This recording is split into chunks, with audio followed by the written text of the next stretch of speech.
If you have diabetes and you have been told to avoid bread entirely, I want you to hear this clearly. The problem was never bread. The problem was the wrong bread. And the difference between the wrong bread and the right bread is not a matter of willpower or sacrifice. It is a matter of knowing which specific breads slow glucose absorption, which ones spike blood sugar within minutes, and exactly how to use the right ones to make your meals more satisfying, your glucose readings more stable, and your relationship with food less stressful. I'm Dr. Jake Taylor, and today I'm going to give you the 5 best breads for diabetics, ranked from good to best, with specific explanations of why each one works at the biological level, how to use each one in your daily meals, and what to look for on the label when you buy them. This is not a list of foods you are allowed to eat as a consolation prize. These are foods that actively work in your favor, foods that slow the release of glucose into your bloodstream, extend the feeling of fullness, reduce insulin demand, and in some cases, feed the gut bacteria that improve insulin sensitivity over time. Write your country in the comments, and if you're new here, subscribe and turn on notifications. I make these videos every week for people managing diabetes who want evidence-based information they can actually use. Let me tell you about William. He was 66 and had been managing type 2 diabetes for 4 years when I first saw him. He had given up bread entirely. He believed it was the right thing to do. He was eating well by most standards, but he was miserable at meals. He felt restricted. He was struggling with energy in the mornings. And paradoxically, he was still reaching for crackers and processed snacks in the afternoon because he never felt truly satisfied. When I asked him what he had been eating for breakfast, the picture became clear immediately. He had removed bread, but replaced it with nothing that actually addressed his satiety. He was starting each day in a glucose deficit that his body was correcting with cravings by mid-morning. We reintroduced bread, the right bread in the right amounts at the right time. His 2-hour post-meal glucose readings improved. His afternoon cravings decreased significantly, and he stopped feeling like every meal was a negotiation between his health and his enjoyment. "I thought bread was the enemy," he said at a follow-up appointment. "I had no idea there was this much difference between them." Today, I'm going to show you exactly what that difference is, why most bread spikes blood sugar, and what makes the right bread different. Before we get to the list, you need to understand one concept, the glycemic index and, more practically, the glycemic load. Because once you understand what drives a glucose spike from bread, you will understand immediately why the breads on this list behave so differently from white bread or standard whole wheat. White bread is made from refined flour. The refining process removes the bran and the germ from the wheat grain, which strips out nearly all of the fiber and most of the protein. What remains is almost pure starch. When you eat white bread, your digestive enzymes break that starch into glucose almost immediately. The glucose enters your bloodstream rapidly. Your pancreas responds with a large insulin release. Blood sugar spikes and then drops sharply, leaving you hungry again within an hour or two. This is not a bread problem, it is a fiber and protein problem. The breads on this list are different because they contain high amounts of both, which slow digestion, slow glucose absorption, and produce a gradual, stable rise in blood sugar rather than a spike. There is a second mechanism that matters for diabetics specifically. Beta-Glucan, a specific type of soluble fiber found in oats and some grains, forms a gel in the digestive tract that physically slows the movement of food through the intestine. This gel effect is one of the most powerful natural mechanisms available for blunting post-meal glucose spikes. Several of the breads on this list contain significant amounts of beta-glucan. A third mechanism is the fermentation effect. Breads made through slow fermentation, particularly sourdough, have a lower glycemic response than their ingredient list would suggest because the fermentation process changes the structure of the starches and produces organic acids that further slow digestion. Understanding these 3 mechanisms, fiber content, beta-glucan, and fermentation, gives you a framework for evaluating any bread you encounter, not just the 5 on this list. The 5 best breads for diabetics, ranked from good to best bread. Number 5. Quinoa bread. Quinoa is classified as a seed, not a grain, and this distinction matters for diabetics. Unlike wheat, quinoa contains complete protein, meaning it provides all 9 essential amino acids. When quinoa is used as the primary ingredient in bread, the protein content is significantly higher than any wheat-based bread of comparable size.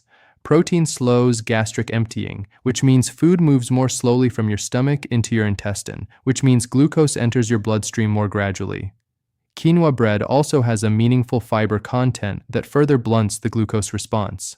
But the protein is the primary mechanism that sets it apart from other breads in this category. What to look for on the label. Quinoa or quinoa flour should appear as the first or second ingredient. Avoid varieties that list refined white flour as the first ingredient with quinoa appearing further down the list. That product is primarily white bread with quinoa added for marketing purposes. You want quinoa doing the structural work, not acting as a token addition.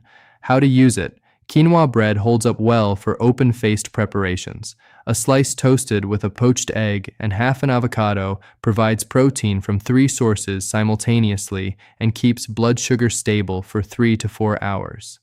The combination of protein from the egg, the quinoa, and healthy fat from the avocado produces one of the most glucose-stable breakfasts available.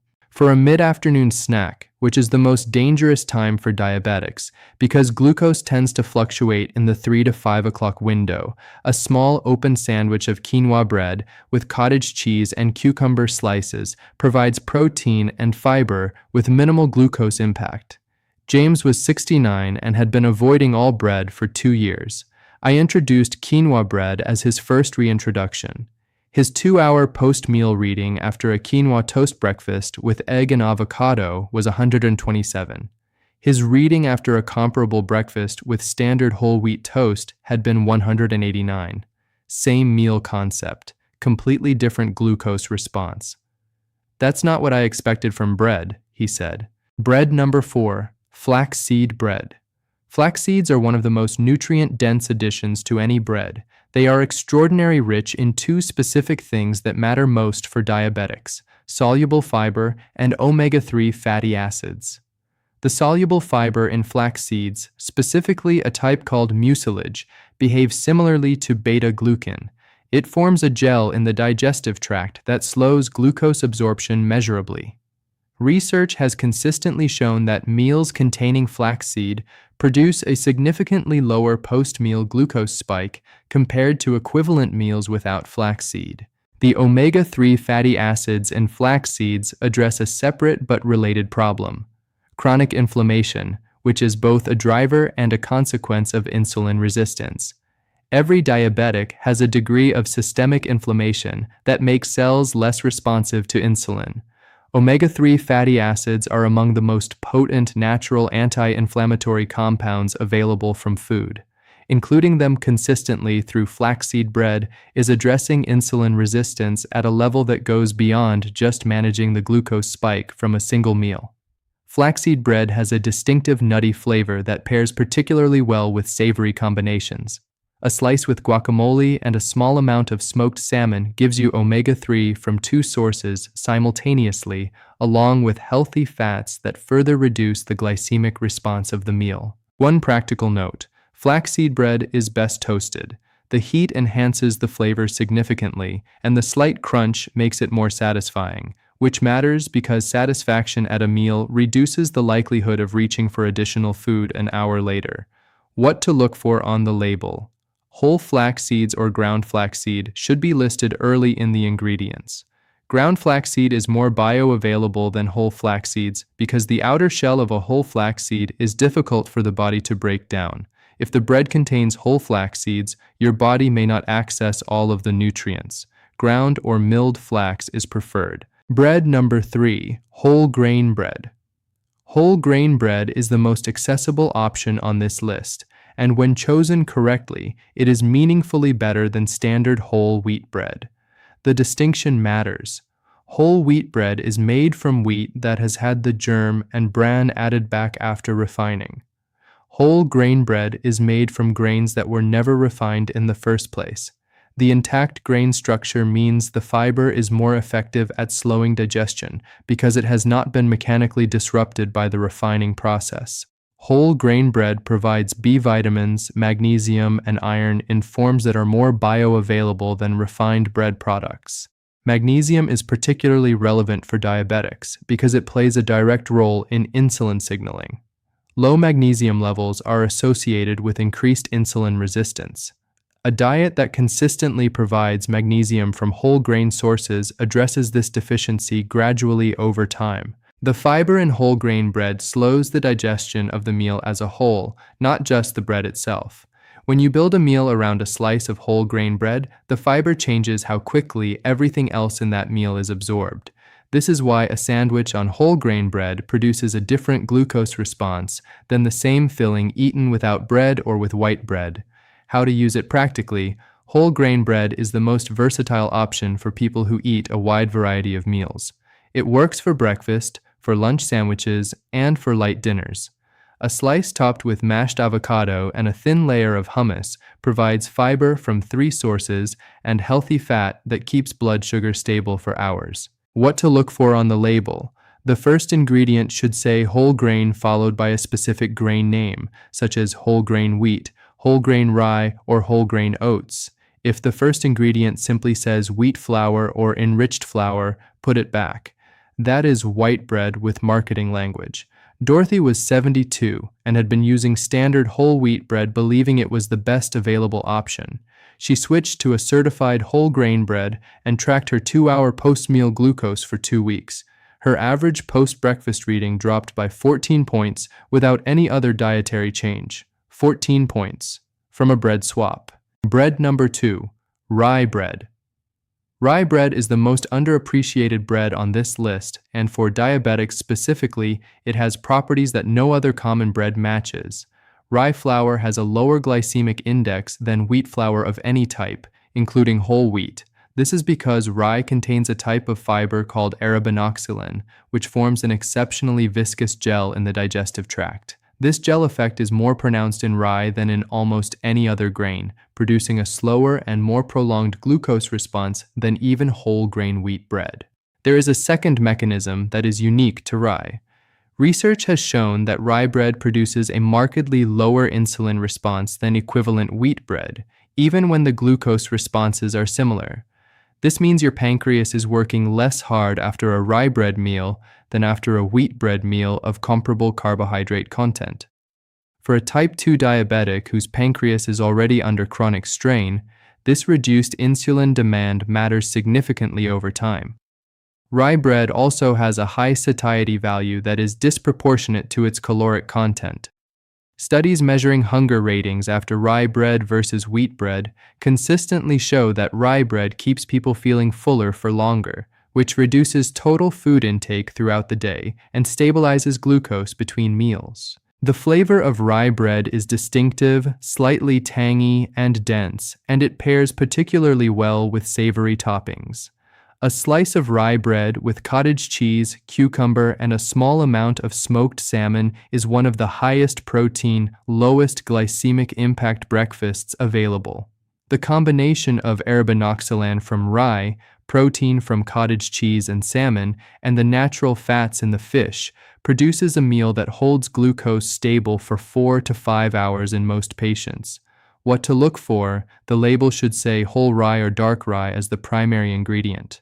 Light rye bread or deli rye often contains a significant proportion of white flour with rye flavoring added.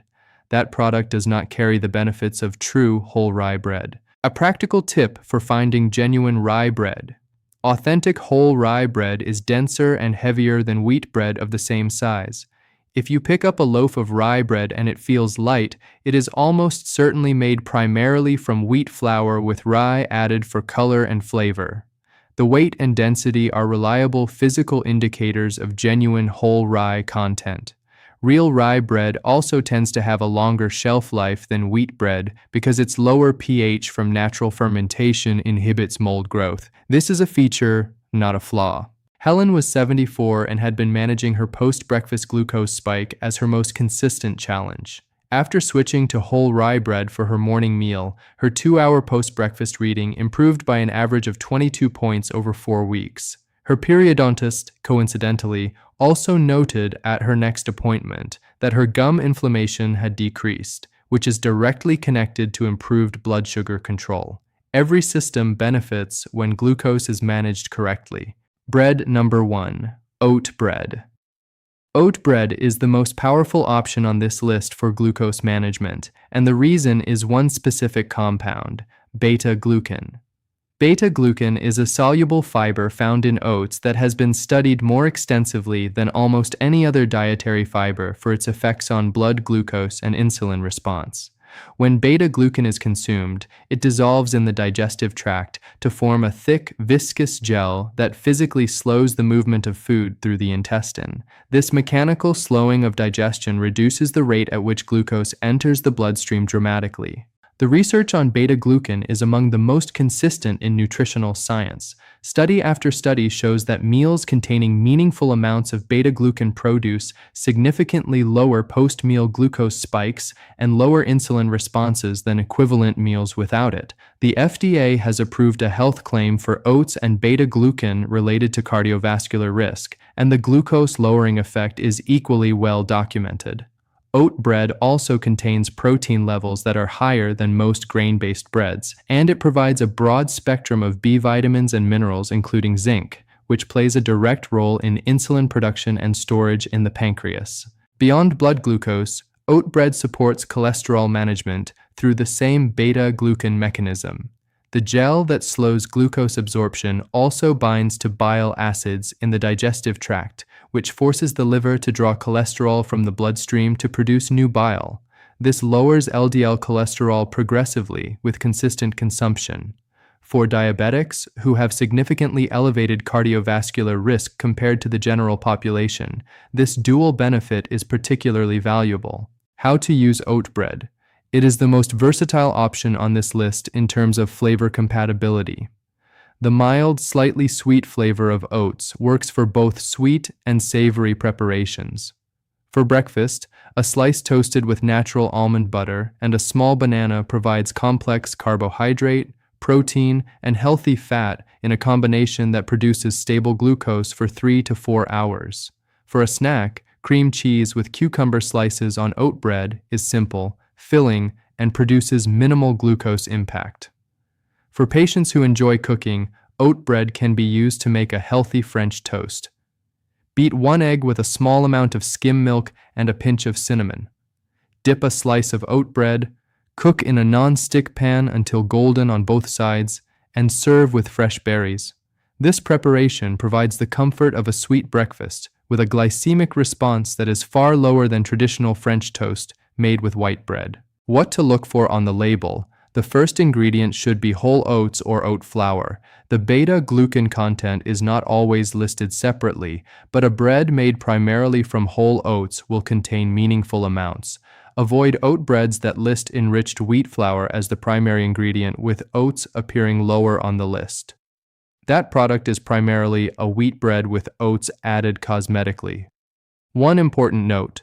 Many commercial oat breads contain added sugars to compensate for the slight bitterness of oats without added fat. Read the sugar content carefully. An oat bread with more than 3 grams of added sugar per slice is undermining its own benefit.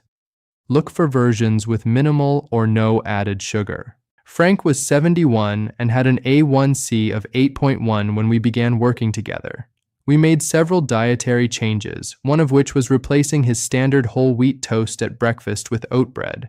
His 2-hour post-breakfast readings dropped from an average of 214 to 141 over 6 weeks. His 6-month A1C dropped to 7.4. I didn't think something as simple as changing which bread I eat could show up in a blood test 3 months later, he said. It can, and it did. How to build your bread strategy. Starting this week. Now that you know which breads work and why, let me give you a practical framework for incorporating them. Start with one change this week. If you are currently eating white bread or standard whole wheat bread, replace it with one of the 5 options on this list. Do not try to change everything at once. Pick the one that is most accessible where you live and that appeals to you in terms of flavor. Consistency over time produces results. A perfect bread you do not enjoy will be abandoned. A good bread you eat every day changes your numbers. For breakfast specifically, pair whichever bread you choose with a protein source. Eggs, cottage cheese, smoked salmon, natural nut butter. The combination of the bread's fiber and the protein's effect on gastric emptying produces a glucose response that is significantly lower than the bread eaten alone. This is not complicated, it is one additional ingredient at breakfast. Track your 2-hour post-meal glucose reading for 2 weeks after making the change.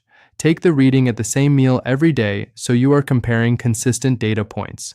Most patients see a measurable difference within the first week. Seeing that number change is one of the most motivating things a diabetic patient can experience, and it happens from something as simple and accessible as changing which bread is in the house. One more thing I want you to understand about the relationship between bread and blood sugar that most people are never told. The order in which you eat your food at a meal affects your glucose response as significantly as which foods you eat. If you eat vegetables and protein before you eat your bread, even white bread produces a lower post-meal spike than if you eat the bread first. This is because the fiber from the vegetables and the protein form a physical barrier in the stomach that slows gastric emptying before the bread arrives. For the breads on this list, which are already low glycemic, eating them last in your meal sequence further reduces an already modest glucose response. A small change in the sequence of your bites can produce a measurable difference in your 2-hour reading without changing a single ingredient. When reading labels at the store, remember 3 rules. The first ingredient should be a whole grain. Fiber content should be at least 3 grams per slice. Added sugar should be less than 3 grams per slice. Any bread that meets all 3 criteria is working in your favor. Margaret was 69 and had been avoiding all carbohydrates, including bread, for 18 months. She had lost weight but was exhausted, irritable, and craving sweet foods constantly. We reintroduced oat bread at breakfast, paired with eggs. Her energy improved within the first week. Her cravings decreased significantly by week 2, and at her next appointment, her A1C had improved despite eating more carbohydrates than she had in over a year, because the right carbohydrates delivered at the right speed are not the enemy. The speed is everything. Leave a comment telling me which of these 5 breads you are going to try first, or tell me which one you have already been eating and whether you have noticed a difference in your glucose readings. Your experience in these comments helps other people with diabetes make better choices at the grocery store. If this video gave you something useful, share it with someone managing diabetes who has been told to give up bread entirely. The message that all bread is forbidden is not only wrong, it is making diabetes management harder than it needs to be. These 5 options exist and they work. The people who need this information deserve to have it. Subscribe if you haven't already. I'm Dr. Jake Taylor. Take care of yourself, and I'll see you in the next video.